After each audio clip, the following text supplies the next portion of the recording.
ದೇಶದಾದ್ಯಂತ ರಣರಂಗ ಸೃಷ್ಟಿಯಾಗಿದೆ. ನೀಟ್ ಪರೀಕ್ಷೆಯಿಂದ ಶುರುವಾದಂತಹ ಗದ್ದಲ ಗಲಾಟೆಗಳು ವಿಪರೀತ ಸ್ವರೂಪಕ್ಕೆ ಹೋಗ್ತಾ ಇದೆ. ಇಡೀ ಎಜುಕೇಷನ್ ಸಿಸ್ಟಮ್ನಲ್ಲೇ ತಕ್ಷಣಕ್ಕೊಂದು ರಿಫಾರ್ಮೇಷನ್ ಬೇಕು ಅನ್ನೋದು ವಿದ್ಯಾರ್ಥಿಗಳು ಮತ್ತು ಪೋಷಕರ ಆಗ್ರಹ. ಈ ಬೆನ್ನಲ್ಲೇ ನರೇಂದ್ರ ಮೋದಿ ಅವರ ಸಂದೇಶ. ಲೀಕಾಸುರರು ಯಾರ್ಯಾರಿದ್ರು ಅವರ ವಿರುದ್ಧ ಕಠಿಣಾತಿ ಕಠಿಣ ಕಾನೂನು ಕ್ರಮವನ್ನು ತೆಗೆದುಕೊಳ್ಳೋದಾಗಿ ಹೇಳಲಾಗಿದೆ.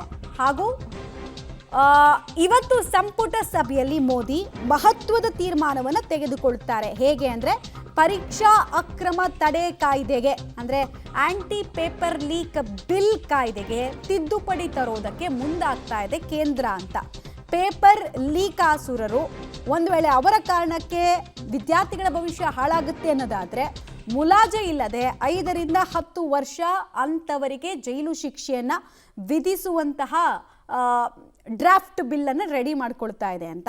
ಹಾಗೆ 1 ಕೋಟಿ ರೂಪಾಯಿ ತನಕ ದಂಡ ವಿಧಿಸೋ ಬಗ್ಗೆ ಕೂಡ ಈ ಏಜೆನ್ಸಿಗಳಿರ್ಬೋದು, ಜೆರಾಕ್ಸ್ ಆಪರೇಟರ್ಸ್ ಇರ್ಬೋದು, ಅಥವಾ ಎಕ್ಸಾಮ್ ನಡೆಸೋ ಸೆಂಟರ್ಗಳಿರ್ಬೋದು, ಆ ಇನ್ಸ್ಟಿಟ್ಯೂಷನ್ಗಳನ್ನು ಕೂಡ ಹೊಣೆ ಮಾಡುವಂತಹ ಹೆಜ್ಜೆಯನ್ನು ಇಡಲಾಗತ್ತೆ. ನಾನ್ ಬೇಲಬಲ್ ಅಫೆನ್ಸ್ ಅನ್ನೋ ರೀತಿಯಲ್ಲಿ ಪೇಪರ್ ಲೀಕ್ ಅನ್ನೋ ವಿಚಾರವನ್ನು ಕೇಂದ್ರ ಇನ್ನು ಮುಂದೆ ನೋಡುತ್ತೆ ಅನ್ನೋದು ಕಠಿಣ ಕ್ರಮಗಳ ಭಾಗ ಆಗ್ತಾ ಇದೆ. ಆಂಟಿ ಪೇಪರ್ ಲೀಕ್ ಬಿಲ್ ತರೋದಕ್ಕೆ ಬೇಕಾದ ಸಿದ್ಧತೆಗಳನ್ನು ಮಾಡಲಾಗ್ತಾ ಇದೆ. ಆ ಮೂಲಕ ಉರಿಯೋ ಬೆಂಕಿಗೆ ಈಗ ಸದ್ಯಕ್ಕೆ ನೀರೆರಚುವ ಕೆಲಸವನ್ನು, ಡ್ಯಾಮೇಜ್ ಕಂಟ್ರೋಲ್ ಮಾಡೋ ಕೆಲಸವನ್ನು ಕೇಂದ್ರ ಮಾಡಿಕೊಳ್ತಾ ಇದೆ. ಬಟ್ ಈ ಡಿಫ್ಯೂಸ್ ಮಾಡುವಂತಹ ಕಾರ್ಯ ಎಷ್ಟರ ಮಟ್ಟಿಗೆ ಇಂಪ್ಯಾಕ್ಟ್ ತರುತ್ತೆ ಅನ್ನೋದು ಗೊತ್ತಾಗುತ್ತೆ. ಹಾಗೂ ಈ ಅನೌನ್ಸ್ಮೆಂಟ್ನ ನಂತರ ಅಟ್ಲೀಸ್ಟ್ ವಿದ್ಯಾರ್ಥಿಗಳು ಮನೆಗೆ ಹೋಗ್ತಾರಾ ಅಥವಾ ಇನ್ನೇನಾದರೂ ಬೇರೆ ಅಶ್ಯೂರೆನ್ಸ್ಗೋಸ್ಕರ ಪ್ರತಿಭಟನೆಯನ್ನು ಕಂಟಿನ್ಯೂ ಮಾಡ್ತಾರ ಅನ್ನೋದನ್ನು ನೋಡಬೇಕು. ಉರಿತಾ ಇರುವಂತಹ ಬೆಂಕಿ ಜ್ವಾಲೆಯಾಗಿ ಪರಿವರ್ತನೆ ಆಗಿದೆ ಅನ್ನೋದು ಕೇಂದ್ರಕ್ಕೆ ಗೊತ್ತಾಗ್ತಾ ಇದ್ದ ಹಾಗೆ ತಪ್ಪುಗಳನ್ನು ಸಮರ್ಥನೆ ಮಾಡ್ಕೊಳ್ಳೋದು, ನಮ್ಮವ್ರನ್ನ ಕಾಪಾಡೋದಕ್ಕಿಂತ ಆಗಿರುವ ಅಧ್ವಾನವನ್ನು ಸರಿಪಡಿಸ್ಬಿಡೋಣ ಅನ್ನೋದು ಆಲೋಚನೆಯ ಕ್ರಮ. ಇದು ತೃಪ್ತಿಕರವಾಗಿದೆಯಾ? CJP ಏನು ಹೇಳುತ್ತೆ, ಜನ್ಜಿ ವರ್ಗ ಏನು ಹೇಳುತ್ತೆ ಅನ್ನೋದನ್ನ ನೋಡೋಣ. ಡೀಟೇಲ್ಸ್ ಕೊಡ್ತಾರೆ ಶಬೀರ್ ನೇರ ಸಂಪರ್ಕದಲ್ಲಿ. Shabbir, anti paper leak bill ಇಂಟ್ರಡಕ್ಷನ್ಗೆ ಅಥವಾ ಹೊಸ ರೂಪದಲ್ಲಿ ತರೋದಕ್ಕೆ ಮುಂದಾಗ್ತಾ ಇದೆ ಕೇಂದ್ರ ಅಂತ.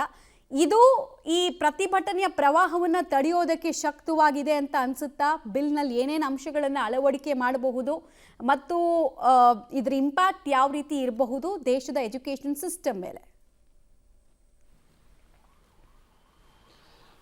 ನೋಡಿ, ಬಹಳಷ್ಟು ಬೇಡಿಕೆಗಳ ಜೊತೆಗೆ ಈ ಪ್ರತಿಭಟನೆ ನಡೀತಾ ಇತ್ತು. ಅದರಲ್ಲೂ ಕೂಡ ಮುಖ್ಯವಾಗಿ 3 ಬೇಡಿಕೆಗಳಿತ್ತು. ಅದರಲ್ಲಿ ಒಂದು, ಧರ್ಮೇಂದ್ರ ಪ್ರಧಾನ್ ಅವರು ರಾಜೀನಾಮೆಯನ್ನು ಕೊಡಬೇಕು ಅನ್ನೋದರ ಜೊತೆಗೆ ಈ ಎಜುಕೇಷನ್ ಸಿಸ್ಟಮಲ್ಲಿ ಪಾರದರ್ಶಕತೆ ಬರಬೇಕು, ಮತ್ತು ಒಂದಷ್ಟು ಮಹತ್ವದ ಕ್ರಮಗಳಾಗಬೇಕು, ಭವಿಷ್ಯದಲ್ಲಿ ಈ ಪ್ರಶ್ನೆ ಪತ್ರಿಕೆಗಳು ಸೋರಿಕೆ ಆಗದಂತೆ ಎಚ್ಚರಿಕೆಯನ್ನು ವಹಿಸುವಂಥ ನಿಟ್ಟಿನಲ್ಲಿ ಕಠಿಣ ಕಾನೂನುಗಳ ಅಗತ್ಯ ಇದೆ ಅನ್ನುವಂಥ ನಿಟ್ಟಿನಲ್ಲೂ ಕೂಡ ವಿದ್ಯಾರ್ಥಿಗಳು ಬೇಡಿಕೆಗಳನ್ನು ಇಟ್ಟಿದ್ರು. ಆ ಬೇಡಿಕೆಯನ್ನು ಈಡೇರಿಸುವಂಥ ನಿಟ್ಟಿನಲ್ಲಿ ಇವತ್ತು ಮಹತ್ವದ ಕ್ರಮವನ್ನು ಕೇಂದ್ರ ಸರ್ಕಾರ ತೆಗೆದುಕೊಳ್ಳುವಂತ ಸಾಧ್ಯತೆಗಳು ಕೂಡ ಇದಾವೆ.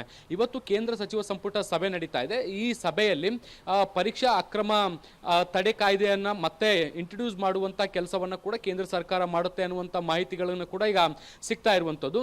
ಈ ಒಂದು ಪರಿಷ್ಕೃತ ಮಸೂದೆಯಲ್ಲಿ ಕಠಿಣ ಕಾನೂನು ಶಿಕ್ಷೆಯನ್ನ ಕೂಡ ಇಂಟ್ರೊಡ್ಯೂಸ್ ಮಾಡುವಂತ ಕೆಲಸವನ್ನ ಕೂಡ ಕೇಂದ್ರ ಸರ್ಕಾರ ಮಾಡ್ತಾ ಇದೆ. ಯಾರು ಈ ಪರೀಕ್ಷಾ ಅಕ್ರಮಗಳಲ್ಲಿ ಭಾಗಿಯಾಗಿರ್ತಾರೆ ಅವರಿಗೆ 5 ರಿಂದ 10 ವರ್ಷಗಳ ಕಾಲ ಶಿಕ್ಷೆಯನ್ನ ವಿಧಿಸುವಂತದ್ದು, ಮತ್ತೆ 1 ಕೋಟಿ ರೂಪಾಯಿಯನ್ನ ದಂಡವನ್ನ ವಿಧಿಸುವಂತಹ ನಿರ್ಧಾರಕ್ಕೆ ಬರಲಾಗ್ತಾ ಇದೆ ಅನ್ನುವಂಥ ಮಾಹಿತಿಗಳು ಕೂಡ ಬರ್ತಾ ಇದ್ದಾವೆ. ಒಂದು ವೇಳೆ 1 ಕೋಟಿ ರೂಪಾಯಿಯಷ್ಟು ದಂಡವನ್ನ ಪಾವತಿ ಮಾಡಲಿಕ್ಕೆ ಸಾಧ್ಯ ಆಗದೇ ಇದ್ದಂಥ ಪಕ್ಷದಲ್ಲಿ ಈ ಜೈಲು ಶಿಕ್ಷೆಯನ್ನ ಇನ್ನಷ್ಟು ಹೆಚ್ಚು ಮಾಡುವಂಥ ಸಾಧ್ಯತೆಗಳನ್ನು ಕೂಡ ನಿರೀಕ್ಷೆ ಮಾಡಬಹುದು. ಈ ಒಂದು ಮಸೂದೆಗೆ ಸಂಬಂಧಪಟ್ಟಂತೆ ಇವತ್ತು ಸಚಿವ ಸಂಪುಟದಲ್ಲಿ ಚರ್ಚೆಯನ್ನು ಮಾಡಿ ಒಪ್ಪಿಗೆಯನ್ನು ಕೂಡ ಪಡೆಯಲಾಗುತ್ತೆ. ಈಗಾಗಲೇ ಮಾನ್ಸೂನ್ ಸೆಷನ್ ಕೂಡ ನಡೀತಾ ಇರುವಂತಹ ಹಿನ್ನೆಲೆಯಲ್ಲಿ ಇದೇ ಸಂಸತ್ ಅಧಿವೇಶನದಲ್ಲೇ ಅದನ್ನು ಇಟ್ಟು ಪಾಸ್ ಮಾಡಿಕೊಳ್ಳುವಂಥ ಪ್ರಯತ್ನವನ್ನು ಕೂಡ ಮಾಡಿ ಆ ಮೂಲಕ ಪ್ರತಿಭಟನಾಕಾರರ ಒಂದು ಬಹುಬೇಡಿಕೆಯ ಮನವಿ ಏನಿತ್ತು ಅದನ್ನು ಕೂಡ ಈಡೇರಿಸುವಂತ ನಿಟ್ಟಿನಲ್ಲಿ ಪ್ರಯತ್ನಗಳನ್ನು ಕೇಂದ್ರ ಸರ್ಕಾರ ಮಾಡಬಹುದು ಅನ್ನುವಂಥ ಚರ್ಚೆಗಳು ಕೂಡ ಈಗ ಕೇಳಿ ಬರ್ತಾ ಇದೆ. ಮಮತಾ,